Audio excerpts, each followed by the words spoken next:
So hello everyone, it's day 2 of our journey. और आज मैंने इसलिए पीछे का मैंने रब भी नहीं करा बोर्ड, बिकॉज पहले तो आप लोगों को मैं ये याद दिला दूं क्या कि आप लोगों को ये होमवर्क करना था। अब मुझे जल्दी से कमेंट करके ये बता देना कितने लोगों ने होमवर्क करा है और कितनों ने होमवर्क नहीं करा।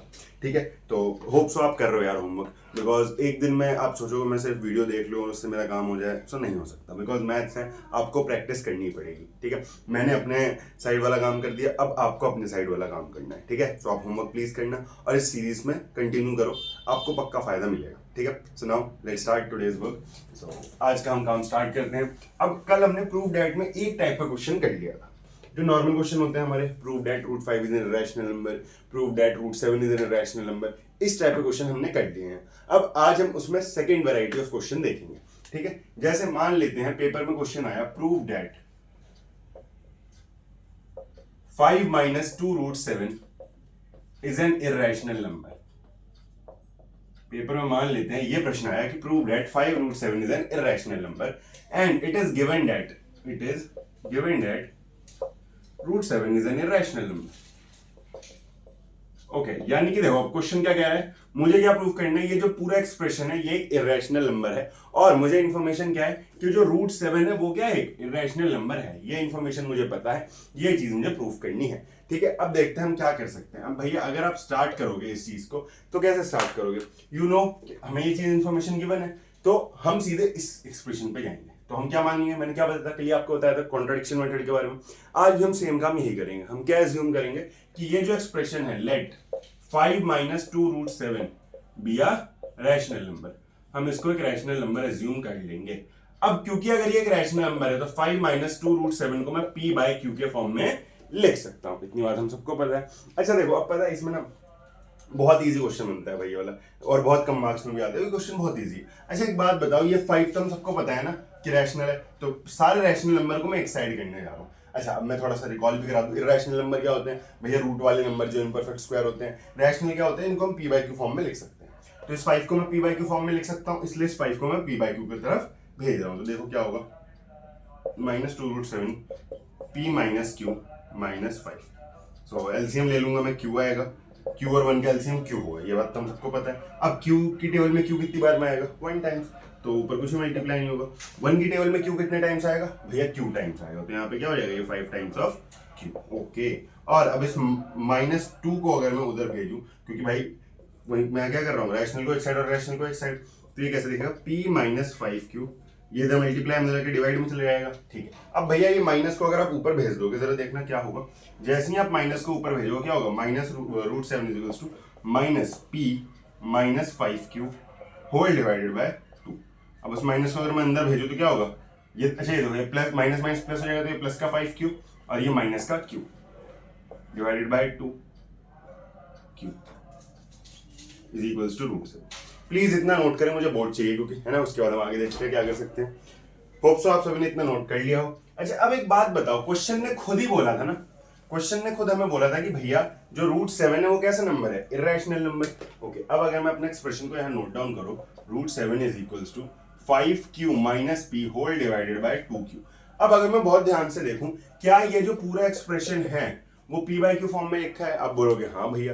और अगर कोई भी चीज p बाई क्यू फॉर्म में लिखी होती है तो वो क्या होता है हमारा भैया, वो होता है रैशनल नंबर। और √7 हमें क्वेश्चन में ऑलरेडी क्या गिवन है कि ये क्या है, इरेशनल नंबर। अब एक बात बताओ, हम यहाँ पे क्या लिखेंगे, here √7 is equals to irrational number and ये जो पूरा एक्सप्रेशन है मेरा 5q माइनस p अपॉन में 2q क्या है, एक रैशनल नंबर है। ठीक है, मेरे पास जगह थोड़ा कम था इसलिए मैंने ऐसा लिख दिया। अब क्योंकि हमारा जो √7 है वो एक रैशनल नंबर है और जो दूसरा एक्सप्रेशन है वो एक रैशनल नंबर है, so we know, so rational number can never be equals to irrational number. एक रैशनल एक इरेशनल नंबर कभी बराबर नहीं हो सकते ना।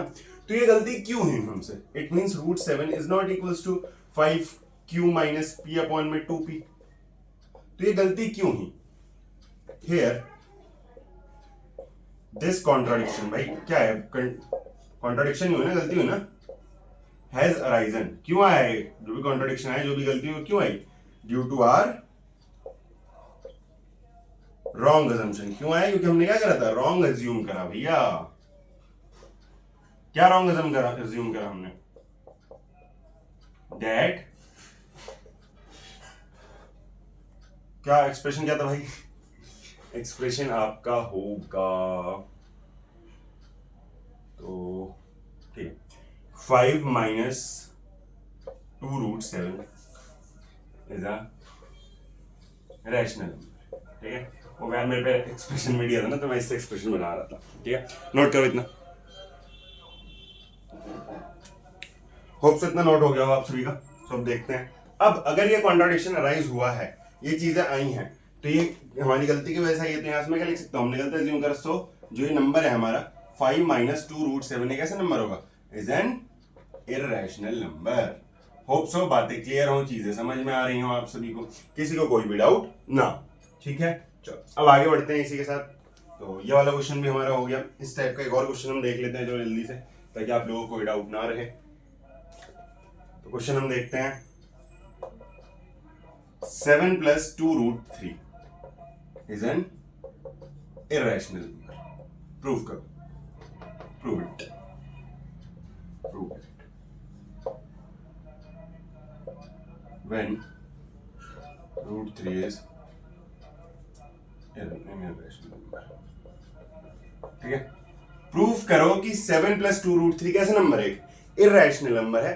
कब प्रूफ करना है? जब हमें पता है कि √3 हमें गिवन है कि √3 इज एन इररेशनल नंबर। ठीक है भैया, जो भी हमें डेटा दे रखा है हम उसके साथ ही स्टार्ट करते हैं। हमें पता है हमें इसको प्रूफ करना है, आओ लग जाते हैं काम पे। तो 7 प्लस 2√3 को हम क्या ले लेंगे, let 7 plus 2√3 be a rational number. हमने मान लिया कि ये जो नंबर है वो कैसा है, हमारा एक रैशनल नंबर है। अब अगर ये एक रैशनल नंबर है तो 7 प्लस 2√3 पी किसके बराबर हो जाएगा, पी बाय क्यू के। अब फिर से वही काम, रैशनल वाले पार्ट से एक साइड कर लो, आओ जल्दी जल्दी करते हैं।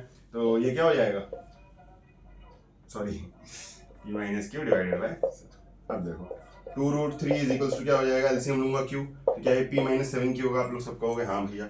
अब उसके बाद क्या होगा, √3 is equals to P minus 7 Q divided by 2q। अब क्या फिर से वही चीज नहीं हुई क्या, मैं यहाँ पे फिर से लिख सकता हूँ, हेयर √3 कैसा नंबर है,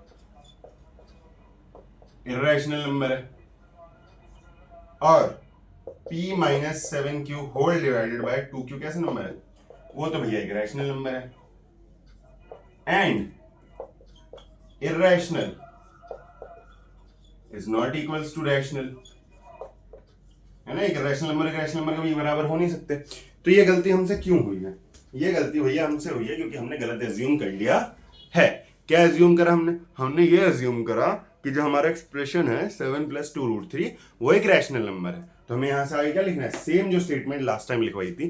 क्या स्टेटमेंट लिखवाई थी लास्ट टाइम मैंने आप लोगों को बोला था कि इसके बाद लिखोगे कि दिस कॉन्ट्राडिक्शन हैज अराइजन, कि ये जो भी गलती हुई है वो क्यों हुई है, क्योंकि हमने क्या करा है भैया, 7 प्लस √3 को एक रैशनल नंबर मान लिया है। So this contradiction has arisen due to our wrong assumption. और हमारी अजम्पशन क्या थी कि जो 7 प्लस 2√3 है वो एक रैशनल नंबर है। तो ये गलत है, तो सही क्या हो जाएगा कि जो 7 प्लस 2√3 है वो एक इररेशनल नंबर है। होप सो बातें क्लियर हो तुम लोगों को, और मैं आगे बढ़ सकता हूँ, है ना। नोट कर लो, नोट करने का टाइम दे रहा हूँ, और जो स्टेटमेंट बोली है वो लिख लेना, क्योंकि सेम क्वेश्चन मैंने लिखवाई है लास्ट वाला सेम पैटर्न के, तो मैं इस वाले में नहीं लिखवा रहा। ठीक है, चलिए आगे। उम्मीद करता हूँ इतना आप सभी ने लिख लिया होगा, और आगे बढ़ते हैं इसी के साथ।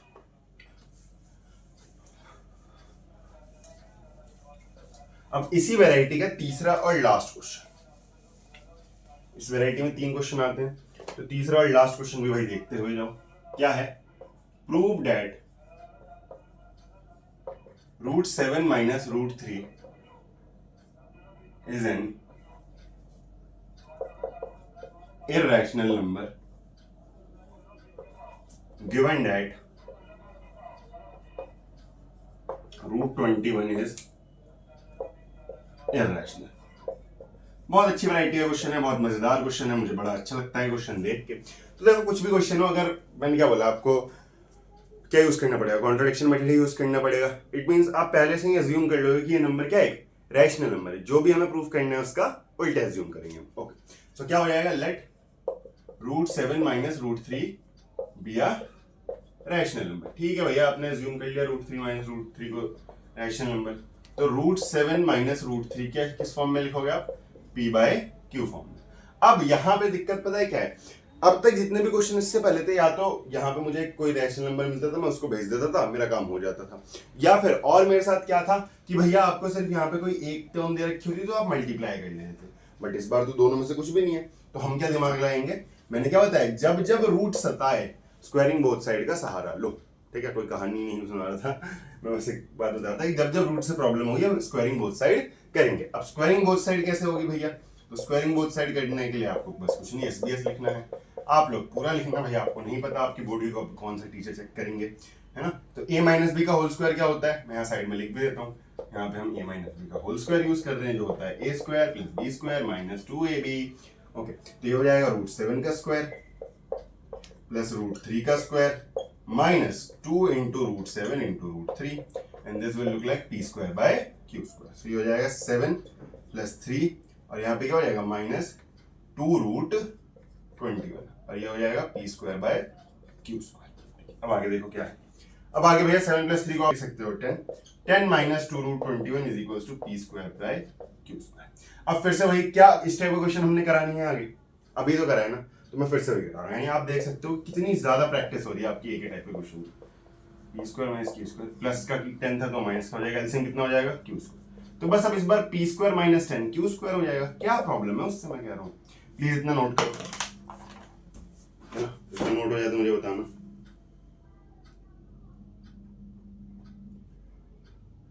होप सो नोट हो गया हो इतना आप सभी का, ठीक है, तो मैं रब कर रहा हूं। अब मैं अगर आगे देखूं तो क्या मैं कह सकता हूं इस -2 को मैं नीचे लेके जाऊं, तो भैया अगर आप इस -2 को नीचे लेके जाओगे तो ये कैसे ऐसा दिखेगा, p square minus 10q square whole divide by -2q square. अब वो माइनस के साइन को अगर मैं ऊपर ले आऊं तो फिर से वही होगा, क्या देखते हैं।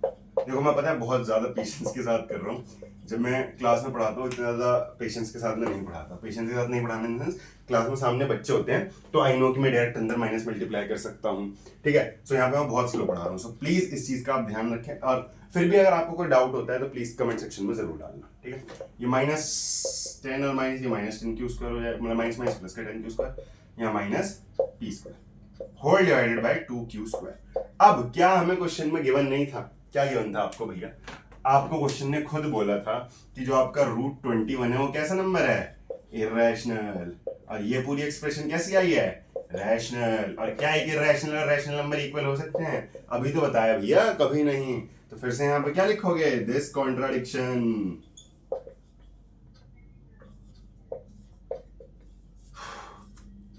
Has arisen. क्यों है ये contradiction, due to our wrong assumption. क्या रॉन्ग अज्यूम करा था हमने, हमने ये अज्यूम करा था दैट एक्सप्रेशन क्या था, एक्सप्रेशन था √7 minus √3 is an rational number, हमने ये गलत अज्यूम कर लिया था। तो ये अगर हमने गलत अज्यूम करा था, नोट करो, तो ये बताओ सही क्या होगा, देखते हैं भाई सही क्या होगा। फिर भैया अगर देखोगे तो इसका मतलब है this implies √7 minus √3 is an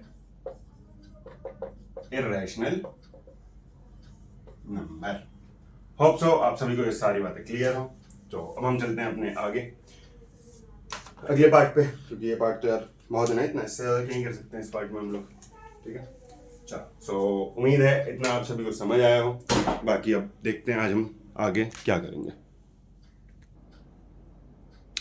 so guys अब नए टॉपिक की ओर बढ़ते हैं। सो नेक्स्ट टॉपिक हमारा क्या है, फंडामेंटल थ्योरम ऑफ अर्थमेटिक, ठीक है। आप लोगों का टाइम वेस्ट ना हो इसलिए मैंने पहले ही लिख लिया था इसे, ठीक है। तो टॉपिक है fundamental theorem of arithmetic, most important एक ना एक क्वेश्चन बहुत बार पेपर में देखा जाता है इससे, ठीक है। और जो हमारा HCF LCM भी है वो भी इसी का पार्ट है, अगर मैं देखा जाए तो या एक ना एक क्वेश्चन जरूर आएगा इससे, कोई ऐसी कोई बहुत बड़ी बात नहीं है। अब क्या बोला गया है, थ्योरम बोल रही है, पहले नोट कर लेना आप लोग, उसके बाद समझना। एवरी कंपोजिट नंबर, जितने भी कंपोजिट नंबर होते हैं उनको मैं एक्सप्रेस कर सकता हूं एज अ प्रोडक्ट ऑफ, किसके product, prime number. And factorisation कैसी होती है, यूनिक, ठीक है। जो वर्ड्स मैंने अंडरलाइन करे वो इंपॉर्टेंट है, दैट्स व्हाई मैंने इनको अंडरलाइन करा। मैंने क्या बोला, सारे कंपोजिट नंबर को मैं क्या कर सकता हूं, एक्सप्रेस कर सकता हूं। कैसे एक्सप्रेस कर सकता हूं, प्रोडक्ट फॉर्म में। किसके प्रोडक्ट फॉर्म में, प्राइम नंबर के प्रोडक्ट फॉर्म में। और उसके बाद जो मैं फैक्टराइजेशन करूंगा, फैक्टराइजेशन क्या होगी, यूनिक होगी। चल होप सो आपने लिख लिया हो, मुझे पता है बहुतों को समझ नहीं आया होगा, एग्जाम्पल समझते हैं, एग्जाम्पल से ज्यादा अच्छा समझ आता है। ठीक है भैया, क्या कहना चाहते हो आप जरा समझाओ हमें इस एग्जाम्पल से, इंग्लिश छोड़ो, एग्जाम्पल मान लेते हैं मैंने बोला 32। अब अगर हम सबको पता है 32 कैसा नंबर है, कंपोजिट नंबर, तो क्या मैं इस कंपोजिट नंबर को in form of prime number लिख सकता हूं, in form of prime factors? क्या हम ऐसा सोच सकते हैं? आओ सोचते हैं। तो उसके लिए सोचना क्या है, प्राइम फैक्टर ढूंढना है भैया, तो करो आओ 8, ये आपके प्राइम फैक्टर हो गए सारे। अब आप क्या करोगे, जो भी आपका नंबर है 32, आप देखोगे इसमें 2 की पावर कितनी है, 1 2 3 4 5, तो आप इसे कैसे लिखते हो, 2 की पावर 5। क्या एक प्राइम, ये क्या एक कंपोजिट नंबर है? हाँ। क्या इस कंपोजिट नंबर को मैंने प्राइम फैक्टर के फॉर्म में लिख दिया? हाँ। तो क्या ये बात तो सबको क्लियर हो गई ना का कि every prime number can be expressed as a product of prime, ये वाली लाइन तो सबको क्लियर। अब उसके आगे क्या बोला गया था, and this factorisation is unique. What does it mean, this factorisation is unique? तो भैया अगर आप इसकी बात करोगे दिस फैक्टराइजेशन इज यूनिक, इसका मतलब ये है कि जो भी इसको फैक्टर करके आएगा, यानी कि ये जो 2 की पावर 5 आई है, अगर मैं इनको सॉल्व करूंगा तो मुझे हमेशा आंसर 32 ही मिलेगा, इसके अलावा कुछ और नहीं मिल सकता। इसका मतलब ये है कि जो नंबर की फैक्टराइजेशन है वो सिर्फ उसी के साथ आ सकती है। जैसे फॉर एग्जाम्पल, समझो यहां पे, ठीक है, बहुत ध्यान से समझना। फॉर एग्जाम्पल मान लेते हैं मेरे पास नंबर है 6 कैसे बनेगा, 2 और 3 को मल्टीप्लाई करके। अब ये फैक्टराइजेशन है, ये जो 2 multiply by 3, this is only valid for number 6। ये फैक्टराइजेशन सिर्फ 6 के लिए ही पॉसिबल है। ये दो फैक्टर अगर मैंने कहीं पे 2 मल्टीप्लाई 3 लिखा है तो मुझे आंसर में हमेशा 6 ही मिलेगा, 6 के अलावा कुछ और नहीं मिल सकता। और अगर मैंने 2 मल्टीप्लाई बाय 3 मल्टीप्लाई बाय 5 लिखा है तो मुझे आंसर में हमेशा 30 ही मिलेगा। तो इसका मतलब क्या है कि मैं जो भी नंबर्स लूंगा सबका अलग अलग आंसर आएगा। अच्छा, लेकिन ऑर्डर इंपॉर्टेंट नहीं होता। मतलब क्या है, 2 मल्टीप्लाई 3 मल्टीप्लाई 5 लिखो या फिर 5 मल्टीप्लाई बाय 3 मल्टीप्लाई बाय 2 लिखो, दोनों बात सेम है, यानी आगे पीछे से कोई फर्क नहीं पड़ेगा। लेकिन जो प्राइम फैक्टराइजेशन है सबकी यूनिक होती है। यूनिक होने का क्या मतलब है कि अगर एक नंबर का कुछ प्राइम फैक्टराइजेशन आ रहा है तो दूसरे का वो तो नहीं आ सकता। बात समझ आई? पक्का? ठीक, अब बढ़ते हैं आगे। अब हम कुछ अपनी एनसीईआरटी के क्वेश्चंस देखेंगे, देन उसके बाद हम देखेंगे आगे हमें क्या करना है और क्या कैसे करना है। चलो, अब अगर मैं एनसीईआरटी क्वेश्चन देखूं, भाई कोई क्वेश्चन मुझे दिख जाए अच्छा सा, तो जैसे हम देखने की कोशिश करते हैं कोई क्वेश्चन। ठीक है, जैसे एक बहुत अच्छा क्वेश्चन है, हमें एक्सप्लेन करना है why 11 multiply by 7 multiply by 11 multiply by 13 plus 13। हमें ये एक्सप्लेन करना है why this is composite number, या फिर ये कंपोजिट नंबर कैसे है। अब कंपोजिट नंबर के बारे में आपने क्या पढ़ा है, सारी इंफॉर्मेशन खंगालो, याद करो। कल पढ़ा था हमने, क्या पढ़ाया था मैंने कि भैया any number which have more than 2 factor is known as composite number. कोई भी वो नंबर जिसके 2 से ज्यादा फैक्टर होंगे उसको हम कंपोजिट नंबर कहते हैं। ठीक है भैया, आओ अब इसमें देखते हैं। इसमें तो अभी बहुत सारे फैक्टर दिख रहे हैं, बट प्रॉब्लम क्या है, ये प्लस 13। जैसे मान लेते हैं मैंने लिखा 2 multiply by 3, yes it is a composite number. But अगर मैं यहाँ +1 लिख दूं, अब देखो 6 + 1 आंसर क्या आ गया, 7। And we all know 7 is a prime number. तो जब तक ये प्लस वाली चीजें हैं मैं अभी किसी भी चीज पे यकीन नहीं कर सकता। यानी मेरा काम क्या है, इस प्लस को हटाना, प्लस को हटा के सबको मल्टीप्लाई में लाना। क्या ये बात समझ आई सबको? ठीक, अब देखो मैं कह रहा हूं इसमें से क्या कॉमन ले सकता हूं। भाई देखो, यहाँ ये एक टर्म होती है, ये एक टर्म होती है, ये तो सबको पता है। जब तक बीच में भैया प्लस नहीं आता टर्म ब्रेक नहीं होती। यानी कि टर्म ब्रेक कब होगी, जब बीच में क्या आ जाएगा, प्लस आ जाएगा। ठीक, अब यहां से मैं क्या कॉमन ले सकता हूं, क्या मैं 13 कॉमन ले सकता हूं?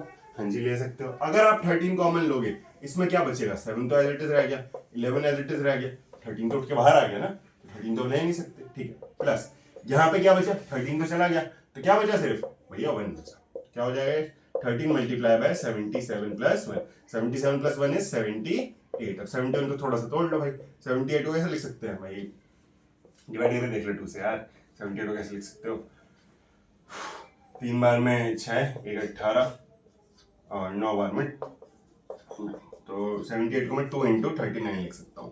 क्या क्या क्या मुझे यहाँ पे 2 से ज्यादा फैक्टर दिख रहे हैं, तो मैं यहाँ पे क्या लिख दूंगा, हेयर कौन सा number, 7 multiply by 11 multiply by 13 plus 13 have more than 2 factor. इसके दो से ज्यादा फैक्टर हैं। अब अगर किसी के दो से ज्यादा फैक्टर होते हैं तो क्या होता है? सो 7 multiply 11 multiply 13 plus 13 is a composite number. ठीक है, सेम इसी पैटर्न के साथ, इसी प्रोसेस के साथ मैं इसका अगला पार्ट भी करा रहा हूँ आप लोगों को। आप लोग भी खुद कर सकते हो, बट ठीक है, मैं ही करा रहा हूँ, कोई प्रॉब्लम नहीं है। 7 multiply bye 6 multiply by 5 multiply by 4 multiply by 3 multiply by 2 multiply by 1 plus 5। आपको प्रूफ करना है कि ये नंबर क्या है? कंपोजिट है। अब कैसे प्रूफ करोगे कि ये नंबर कंपोजिट है? कुछ नहीं भैया, पहले तो ये देखो कॉमन क्या है। कॉमन क्या है? 5। 5 कॉमन ले लो। अगर मैं 5 को कॉमन लूंगा, यहाँ पे क्या बचेगा? यहाँ पे 7 है, 6 है, 4 है, 3 है, 2 है, 1 है, और यहाँ पे भी क्या है? सिर्फ ओनली 1 है। आओ देखें फिर, 5 कॉमन लेके 7 6 42, 4 3 12 इंटू 2 प्लस 1। ओके, तो ये हो जाएगा 42 2 84, 84 इंटू 12 प्लस, अब 84 और 12 को मल्टीप्लाई करते हैं। आओ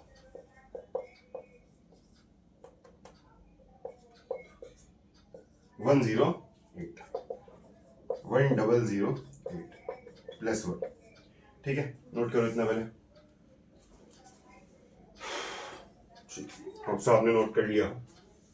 अब मुझे एक बात बताओ, तुम खुद सोचो, ये कितना आ गया? 5 मल्टीप्लाई बाय 100 नहीं। देखो पिछली बार तो वो नंबर छोटा था तो मैंने उसको मतलब ब्रेक कर दिया था। ये नंबर बड़ा है, ब्रेक करने में मुझे आफत भी आएगी, और जहां तक मुझे याद है शायद एक प्राइम नंबर है। ठीक है, बट मैं देख सकता हूँ यहाँ पे मुझे 2 नंबर तो मिल ही रहे, और 1 नंबर तो मैं अपने आप खुद से भी क्रिएट कर सकता हूँ ना। 1, तो क्या इसके 2 से ज्यादा फैक्टर नहीं है? हाँ जी भैया, इसके 2 से ज्यादा फैक्टर हैं। तो इसके भी क्या है? दिस नंबर है क्या था? 7 into 6 into 5 into 4 into 3 into 2 into 1 plus 5 has more than 2 factor. और अगर 2 से ज्यादा फैक्टर हैं, सो जो भी ये नंबर है, सो 7 into 6 into 5 into 4 into 3 into 2 into 1 plus 5 is composite number. Hope so बातें समझ आ रही हों आप सभी को, कोई दिक्कत ना हो, कोई प्रॉब्लम ना हो। ठीक है, जल्दी इतना नोट करो।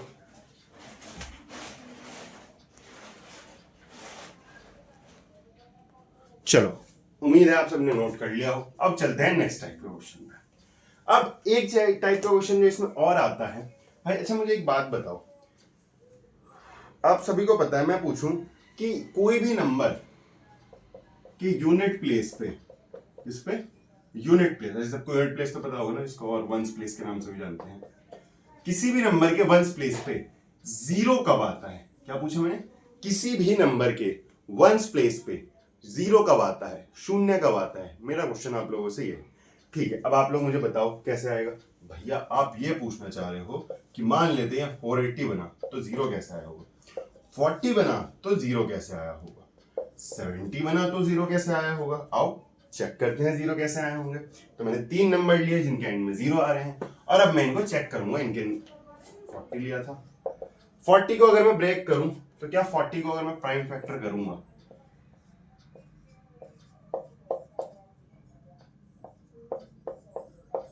तो ये ऐसे होगा। तो क्या मैं 40 को लिख सकता हूं 5 इंटू 2 की पावर 3? ठीक है, मान लेते हैं अगला नंबर है 240। ठीक है, कोई बड़ी बात नहीं है, वहीं पे मैं सोचा था 2 लगा के कर दूं कुछ, बट छोड़ो। 120 टाइम्स, 60 टाइम्स, 30 टाइम्स, 15 टाइम्स, 3 से 5 टाइम्स, 5 से 1 टाइम्स। अब कितनी पावर है? 1 2 3 4, 2 की पावर 4 मल्टीप्लाई बाय 3 की पावर 1 मल्टीप्लाई बाय 5। ठीक है, और कोई नंबर सोचते हैं। मान लेते हैं, अब लेते हैं हम 100। 100 भी 0 से एंड होता है। 100 के अगर मैं फैक्टर करूं तो आपको क्या दिखेगा? ये फैक्टराइजेशन होगी, यानी भैया 2 की पावर 2 इंटू 5 की पावर 2। अब आप एक चीज नोटिस करो, जिन भी नंबर्स के लास्ट में 0 आ रहे हैं उनमें 2 चीजें कॉमन है। क्या क्या कॉमन है? एक तो नंबर 5 और एक नंबर 2। ओ भैया आप तो मतलब सही बात बता रहे हो क्या, कि अगर कोई नंबर 0 से एंड होना चाहता है तो उसमें 5 और 2 जरूर आना चाहिए। क्योंकि तुम खुद सोचो ना, 5 और 2 मल्टीप्लाई हो गए कितना दे देंगे तुम्हें? 10, 5 और 2 मल्टीप्लाई होगा कितना दे देंगे 10। अब मैं कह रहा हूँ 10 को मैं आगे मेरा कोई भी नंबर हो मैं किसी से भी मल्टीप्लाई करूँ कि लास्ट में 0 नहीं आता। तुम खुद सोचो 10, 20, 30, 40, 50, 60, 70, 80, 90, 100, 10 के जितने भी मल्टीपल है सबके लास्ट में 0 आता है। रीजन कि भैया 10 यानी यूनिट डिजिट पे 0 आ गया। अब 0 में आप कुछ भी मल्टीप्लाई करो योर आंसर विल बी 0। सो यहां से ये बात मुझे समझ आई कि अगर मेरे पास दो नंबर हैं कौन कौन से 5 और 2 तो वो नंबर हमेशा 0 से एंड होगा। और अगर ये दो नंबर नहीं है तो वो नंबर 0 से एंड नहीं हो सकता। क्या ये बात सबको समझ आई है? होप से समझ आई हो। अब इसी पे बेस्ड है हमारा एनसीईआरटी का एक क्वेश्चन, चलो वो कर लेते हैं। ठीक है आओ वेट देख लेते हैं 4 की पावर n है या 6 की पावर n है। ठीक है जो भी होगा मैं वो वाला करा दूंगा आप लोगों को। सो हमारी एनसीईआरटी में 6 की पावर n। चलो तो यहाँ पे है 6 की पावर n। अब मुझे ये बताना है क्या कि check whether this number ends with 0 और नॉट। एंड्स विद, ये फर्स्ट एक्सरसाइज क्वेश्चन है, विद 0 और not. This is mine question क्या कि मुझे बताना है कि जो 6 की पावर है ना ये 0 से एंड होगा या फिर नहीं होगा। ठीक है आओ चेक करते हैं। मैं कह रहा हूं एक बात बताओ 6 की पावर कुछ भी हो भाई वो हमेशा क्या 2 into 3 लिखा जाएगा। हाँ मैंने क्या बताया किसी भी नंबर को 0 से एंड होने के लिए, किसी भी नंबर को 0 से एंड होने के लिए उसमें क्या क्या आना चाहिए भैया 2 आना चाहिए और 5 आना चाहिए, 2 आना चाहिए और 5 आना चाहिए। तो यहाँ 2 तो मिल जाएगा बट क्या यहाँ पे 5 है? So your answer will be no भैया यहाँ पे 5 नहीं है। तो क्या ये 0 से एंड हो सकता है? नहीं हो सकता। तो आप यहाँ पे क्या लिखोगे here 6 raised to the power n has 2 and 3 as their prime factor। For a number किसी भी नंबर को to end with 0 it must contain 2 and 5 as their factor, but 6 raised to the power n does not contain या does not have 5, so it can never end with 0।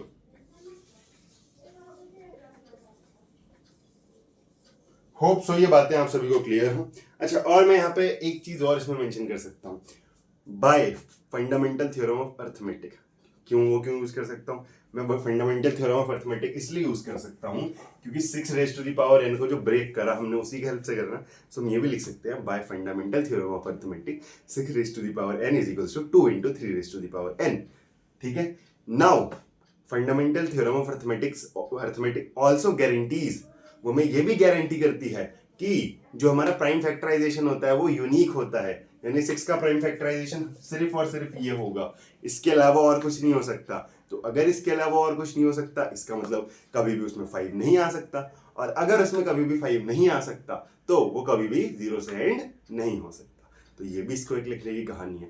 आपके school में जैसा लिखवाया गया है वैसा लिखना, दोनों तरीके तैयार अच्छे हैं but fundamental theorem of arithmetic को मेंशन करना एक बहुत अच्छी बात होगी। तो प्लीज आप लोग कर लेना। ठीक है आगे बढ़ते हैं।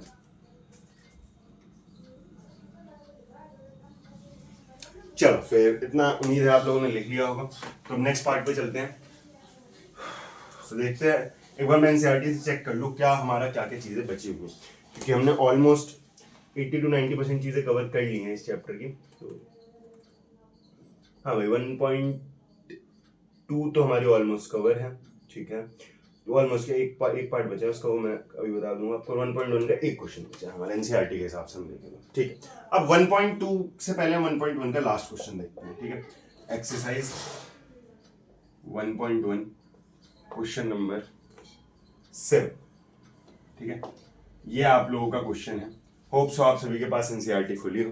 ठीक है और क्वेश्चन क्या कह रहा है there is a circular path, एक सर्कुलर पाथ है स्पोर्ट्स फील्ड का। ठीक है एंड दो लोग हैं वहां पे, एक सोनिया है और एक रवि है। ठीक है सोनिया को एक राउंड लगाने में 18 मिनट्स लगते हैं। सोनिया को एक राउंड लगाने में 18 मिनट्स लगते हैं। तो time taken by Sonia, time taken by Sonia, कितना टाइम लग रहा है सोनिया को? भैया 18 मिनट। टाइम टेकन बाय किसके द्वारा? रवि। रवि को कितना टाइम लग रहा है? 12 मिनट। अब आपसे क्या पूछा है? Suppose they both start at the same time and same point, after how many minutes they will meet together. कितने टाइम बाद वो आपस में एक साथ मिलेंगे। जैसे क्या मतलब है? मान लेते हैं मैं हूं और मेरा दोस्त है, हमने जॉगिंग स्टार्ट करी। अब मेरी मान लेते हैं स्पीड ज्यादा है, तो मैं इस राउंड को 10 मिनट में कवर कर लूंगा, और ये प्रियांशु है, ठीक है। और जो मेरा फ्रेंड है, मान लेते हैं उसकी स्पीड स्लो है। अच्छा ये मत कहना वो बड़ा राउंड मार रहा है, ठीक है। तो मान लेते हैं उसको 20 मिनट लगेंगे। तो जब, अच्छा यार 20 तो बहुत ईजी हो जाएगा करने के लिए, मान लेते उसे 15 मिनट लगेंगे। अब क्या होगा? जब मैं 10 मिनट में एक राउंड लगा चुका हूं, तो मान लेते हैं मैंने पूरा राउंड लगा लिया, तब क्या मेरा दोस्त भी मुझे स्टार्टिंग पॉइंट पे मिलेगा? सो योर आंसर विल बी भैया नहीं मिलेगा। मेरा दोस्त कहीं यहां कहीं होगा आराम से। फिर जब 15 मिनट में मेरा दोस्त आएगा यहाँ पे, क्या मैं उसे यहाँ पे मिलूंगा? आपका आंसर होगा नहीं भैया, आप वापस आगे आ चुके होगे। फिर जब मैं 20 मिनट में यहां पहुंचूंगा, क्या मेरा दोस्त यहां पहुंच पाएगा? आंसर है नो। अब जब भी इस टाइप के क्वेश्चन करने होते हैं, देखो आंसर दो ही आते हैं। अब मेरी बात बहुत ध्यान से सुनना, वर्ड प्रॉब्लम के लिए एक बहुत अच्छी बातें बता रहा हूं तुम्हें। आपका आंसर या तो smaller than the given value हो सकता है, या फिर लार्जर या greater than the given value हो सकता है। अब यहां पे देखो आपका आंसर बड़ा आएगा या छोटा आएगा। भाई मैं कह रहा हूं आपको क्या चाहिए? दोनों कब मिले? क्या दोनों 12 मिनट से पहले मिल सकते हैं? बिल्कुल भी नहीं। क्या दोनों 12 से 18 मिनट के बीच में मिल सकते हैं? नहीं। यानी इतना तो श्योर है कि दोनों 18 मिनट के बाद ही मिल पाएंगे। भाई जब तक सोनिया अपना पहला राउंड नहीं कवर करेगी, उससे पहले तो मिलने का कोई चांस ही नहीं है ना। इट मींस दोनों को 18 मिनट से तो ज्यादा ही लगेंगे मिलने में, ठीक है। जब भी आपको आंसर बड़ा चाहिए, फाइनल आंसर आपका बड़ा चाहिए, आप चुपचाप एलसीएम निकाल लो, बात खत्म। और अगर आपको आपका आंसर छोटा चाहिए तो आप क्या निकालोगे? HCF। मैं वर्ड्स में पढ़ता ही नहीं हूं, वर्ड कुछ भी लिखा हो, मैक्सिमम, मिनिमम, लोवेस्ट, हाईएस्ट, भूल जाओ, सब भूल जाओ। आपको बस क्या याद रखना है? अगर आपको बड़ा आंसर चाहिए आप जाओ एलसीएम के लिए, अगर आपको छोटा आंसर चाहिए तो आप जाओ HCF के लिए। बस यही सीखना है हमें, बस यही था। अब मुझे पता है कि आंसर कैसा चाहिए, मुझे बड़ा आंसर चाहिए, तो मैं क्या निकालूंगा? आप निकालोगे भैया एलसीएम। एलसीएम कैसे निकालते हैं? कुछ नहीं भैया, तो 18 को फैक्टर कर, अच्छा आंसर तो वहीं से है। 18 को आप करो तो 2 3 1। अच्छा ऐसे 12 का करते हैं, 2 से 6, 2 से 3, 3 से 1। अब अगर मैं 18 के फैक्टर लिखूं तो 18 का फैक्टर क्या हो जाएगा? 2 इंटू 3 की पावर 2। 12 को फैक्टर क्या होंगे? 2 स्क्वायर इंटू 3 की पावर 1। अब एलसीएम लेना सिखाया भाई लास्ट क्लास में, प्लीज ये मत बोलना भूल गया भैया। एलसीएम में क्या बताया? Direct you have to take higher power. अब इन दोनों में 2 की हाईएस्ट पावर क्या है? 2, 2 की पावर 2। इन दोनों में 3 की हाईएस्ट पावर क्या है? 3 की पावर 2। तो ये हो जाएगा 2 की पावर हाईएस्ट पावर 2 और 3 की हाईएस्ट पावर 9, यानी कितना आंसर हो गया? 36। इट मींस 36 मिनट बाद दोनों आपस में क्या करेंगे? मिल जाएंगे। और ये पूछता कि बताओ किसने कितने राउंड मारे होंगे, तो एक बात बताओ, 36 मिनट में सोनिया जी ने कितने राउंड मारे होंगे? भैया 36 मिनट में सोनिया ने मारे होंगे 2 राउंड, और रवि जी ने कितने राउंड मारे होंगे? तो 36 मिनट में रवि ने मारे होंगे 3 राउंड। ऐसे करके क्वेश्चन भी आपसे पूछ सकता है, ठीक है। तो यहाँ पे हमारी पूरी एनसीईआरटी कवर हो गई है, आपको पता भी नहीं चला होगा, और हमने लाइन बाय लाइन ऑलमोस्ट हर एक क्वेश्चन कर लिया है, ठीक है। एक पार्ट बचा है जो कि मैं तुम्हें बता देता हूं क्या है क्या नहीं।